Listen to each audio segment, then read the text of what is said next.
Fala galera, beleza? Eu sou o Udine e você está no Bora Mundo e vamos a mais um vídeo de história do Brasil. Especificamente eu estou falando sobre o período do regime militar, tá certo? Então o primeiro vídeo a gente já começou falando sobre o regime militar.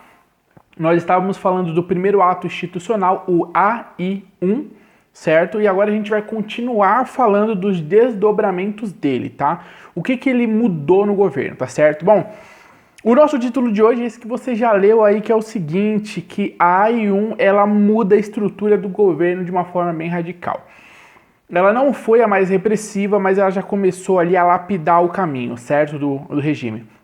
E é isso que a gente vai ver hoje. Hoje, praticamente, eu vou pontuar uma série de questões que ela trouxe de diferença para a estrutura do governo, certo? E são coisas extremamente importantes, você precisa anotar isso para você entender. Sabe por quê? Porque depois da AI-1 vai indo até a AI-5, que é o ato institucional número 5, que foi onde o negócio ficou punk na ditadura militar, certo? Ou seja lá como os historiadores e os ditos intelectuais estão chamando esse período, tá certo?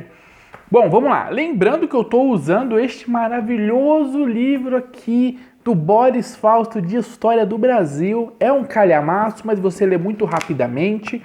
Ele é maravilhoso para você que estuda em concurso, que está estudando até no ensino médio, no ensino superior, tá certo? Ele é aquele tipo de livro que você, eu não estudo história, não tem problema. Compra ele e deixa ele lá na sua biblioteca. Porque quando você precisar, você vai na sua biblioteca e você vai abrir esse livro e ele vai ter muito que você precisa para pesquisar sobre a história do Brasil. Então ele é importantíssimo, certo? O link dele tá aqui na descrição, clica lá, ele não é um livro caro, apesar do tamanho, tá certo? E você pode dar uma olhada em outros livros, eu deixei a indicação dele aqui no link, tá bom? Bom, vamos lá. Vamos começar então para entender essa bagaceira, tá certo? Ponto a ponto. Primeiro, vai acontecer a suspensão imediata, tá certo? Da imunidade parlamentar. Existem os parlamentares, eles têm uma série de imunidades e isso vai ser suspenso, certo? Primeira coisa que você tem que ter em mente, esse ato institucional, assim, se você tá meio perdido, se você vê até o final do vídeo e fala assim, faltou alguma coisa, é porque você precisa ver o primeiro vídeo aqui da playlist, certo? Eu falo em sequência. Então o que aconteceu lá primeiro? Só para recapitular por cima, tinha um objetivo que está lá no vídeo que eu falo, e esse objetivo veio sendo traçado com essas ações desse ato, desse primeiro ato, certo? Institucional número 1. E aqui a gente vai ver a continuação desses atos, tá certo? E uma dessas coisas era limar, tirar, diminuir todo o poder que tinha estabelecido fixo do governo, tá certo? E do Estado. E uma dessas coisas foi suspensão da imunidade parlamentar, certo? Bom, e aí acontece o seguinte, eles passam o poder para o comando supremo da revolução naquele momento, tá certo? O poder do governo, do regime, né, que estava se estabelecendo. E aí tem alguns pontos importantes, né? Que esse poder supremo, ele ganhou um poder muito importante, que era, agora ele pode caçar mandatos, né? O mandatos de qualquer nível, certo? Qualquer nível municipal, estadual e federal. Então quer dizer, estava todo mundo agora como alvo. Ninguém mais tinha essa imunidade, ninguém podia responder de uma forma com privilégios. Agora todos eram alvos de um sistema que estava totalmente ativo, focando e indo para cima dessa galera, certo? Para mudar essa estrutura de governo que era posta, tá? Eu não vou falar de novo tantos motivos do porquê que isso foi instalado, você precisa ir no vídeo 1, certo? O vídeo 1 vai estar aqui no card ou na playlist, você também consegue achar aqui, tá certo? Bom, outra coisa importante e interessantíssima é que aconteceu de suspender todos os direitos políticos em um prazo de 10 anos, tá certo? Então, quer dizer, você suspendeu. Porque lá no primeiro vídeo eu falei que existia um prazo, né?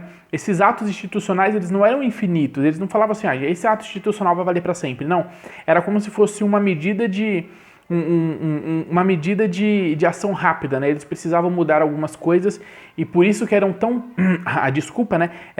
Por isso que eram tão profundas e tão graves e abalavam tanto o sistema, porque eram medidas que precisavam mexer aonde precisava, e isso tinha que ser de uma forma um pouco mais radical, tá certo?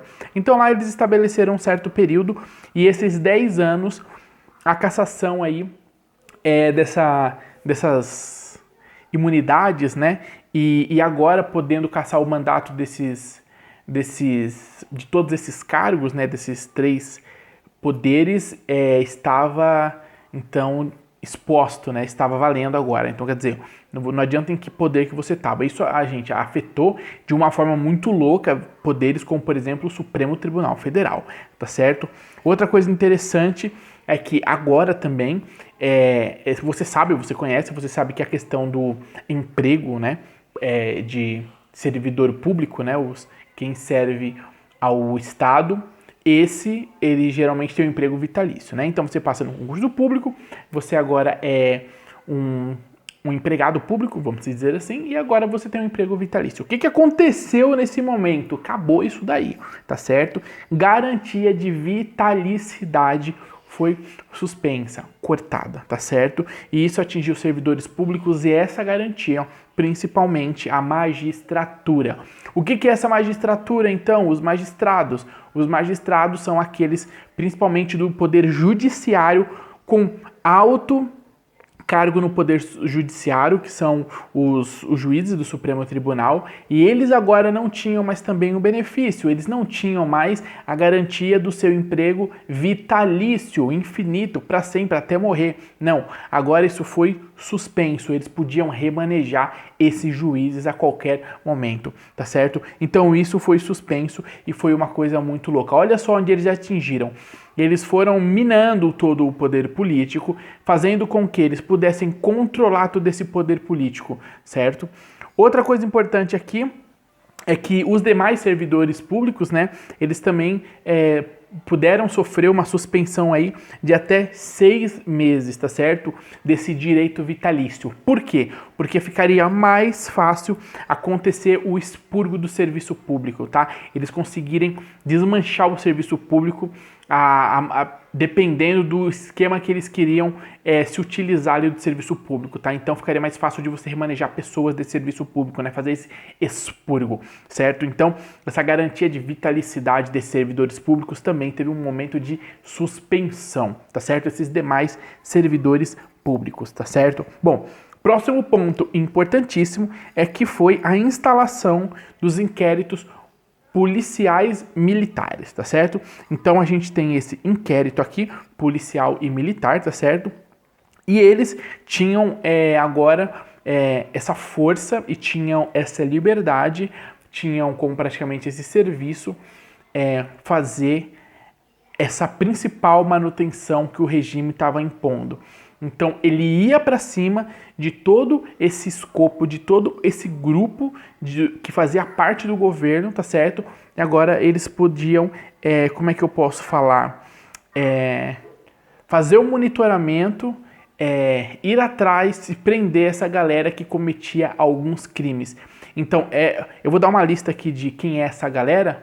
Essa galera que cometia esses crimes estava na mão agora desses policiais e militares que podiam se envolver nessas questões, tá? Quem é esse pessoal que estava sujeito agora a esse comando que podia fazer esse inquérito policial militar? Eram aqueles que praticaram ou iam praticar, né? Crimes contra o Estado, contra o patrimônio, contra a ordem política social e qualquer um que fizesse ato de guerra revolucionário, tá? Então o que você tem? Você tem uma polícia agora, tá certo? E você tem o poder militar com poder para prender as pessoas e para tratar essas ações que eles faziam contra o Estado, certo? Gravíssimo. A gente tem aí, então, o poder se concentrando na mão dos militares e na mão daqueles que estavam manejando o regime militar, certo? Bom, outro ponto importante que, lógico, você dá poder para a polícia, dá poder pro exército, agora eles estão na rua, agora eles podem prender qualquer um que pratique essas coisas. Olha como isso daqui é amplo, né? Ordem política social, quer dizer, você reclama de uma coisa e acabou, você é preso, foi isso que aconteceu, né? Você reclama do sistema posto político, você é preso. Então isso daqui fez começar as perseguições, tá certo? Então, nesse momento, você começa a cercear, você começa a diluir o direito social e você tem o direito, né, como o Estado repressivo agora, de atacar e prender essas pessoas, e de cercear, de cercar essas pessoas e de calar essas pessoas. Então começa o início de uma perseguição, certo? E essa perseguição, galera, teve duas características principais: o excesso de prisões e de torturas, certo? Bom, outro ponto importante, apesar de tudo isso, né, parece do mal, mas ainda não é a parte pior, é que pelo sim e pelo não, a gente ainda tinha aí o sistema que não estava totalmente fechado, tá certo? Nós tínhamos um sistema que ainda tinha algumas coisas funcionais, tá? Mas era questão de um momento para isso mudar e dissolver também, tá certo? Bom, a primeira coisa importante, né, desse primeiro momento é que ainda você podia usar um habeas corpus, né, nos tribunais, tá certo? Então, por mais que acontecesse alguma coisa ali, por exemplo, vamos supor que você não gostou do governo, falou alguma coisa, foi preso, ou foi pego com material ilícito, sei lá, panfletando na rua contra o governo, aí foi preso, você ainda assim podia entrar com habeas corpus lá no tribunal, tá certo? Outra coisa importante é que a imprensa, tá certo? Ela ainda estava relativamente livre, tá? A imprensa ainda tinha uma certa liberdade para lidar com alguns assuntos e com algumas abordagens, tá? Mas nesse primeiro momento, daqui a pouco isso vai virar farofa, vai acabar tudo isso, vai ser perseguição total, certo? Bom, uma coisa importante para você. Eu falei que duas coisas importantes é a liberdade da imprensa e a outra é o habeas corpus. O que é um habeas corpus? Eu vou ler literalmente do dicionário Info aqui, certo? Ó, para você entender o que é esse tal de habeas corpus, porque se esse habeas corpus ele é importante e ele podia ser usado, então ele é algo importante realmente, né? Mas o que é isso? Vamos lá.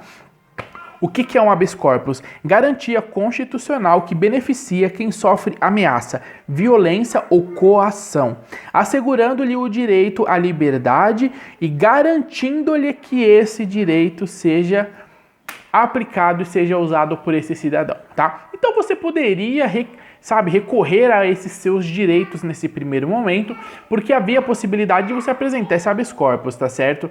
Isso futuramente também vai ser minado, certo? Então, pode ver que foi se reduzindo todo o direito de liberdade e os motivos já eram ditos. No primeiro vídeo eu falo sobre esses motivos aí, certo? Bom, é isso aí. Chegamos até aqui, falamos mais um monte de coisa que essa AI1 modificou no governo. Pode ver que ela tá mudando a estrutura geral do governo, galera. Geral. Tá limando todo um poder que tinha um trabalho, vamos se dizer assim, mais democrático, né? De participação, agora ela está limando tudo isso para ter um controle total do seu regime e aplicar a sua atividade, certo? De Estado. Bom, é isso aí, então. Aguardo vocês no próximo vídeo, tem muita coisa para falar ainda, tá certo? E vai anotando aí, vai anotando que você vai sair com um bom resumo sobre a história do regime militar, certo? Espero você no próximo vídeo, curte, vem aqui no canal, tem um monte de link aqui embaixo, eu tenho o link da Amazon desse livro e de mais alguns livros que eu vou indicar para você, dá uma olhadinha para ver se você curte, se você quer comprar, eu indico esse para ter em casa, independente da sua área, galera, tá? Principalmente se você é de humanas, tá certo? Esse é um psicólogo e precisa pensar em alguma coisa devido a uma situação cultural ali, de uma situação onde você, sei lá, você foi trabalhar numa ONG, no meio de uma comunidade e tem certas questões da expressão social e você vai trabalhar com um assistente social e você vai precisar relembrar alguns fatores históricos. História do Brasil, esse livro é muito bom, tá? Ele te ajuda bastante, ele tem um vínculo político legal. Então, para você que gosta de história, que tá aqui, compre esse livro, tá certo? Vale a pena. Outra coisa, tem aqui uns outros links. Eu tenho um outro canal, que é um canal pessoal meu, o Homem da Casa, vai lá. Tem um canal da minha esposa, que é sobre beleza, moda e outras paradas, que é muito legal, tá aqui. E vai lá e curte, tem tudo lá. Valeu, galera, até o próximo vídeo e muito obrigado e até mais.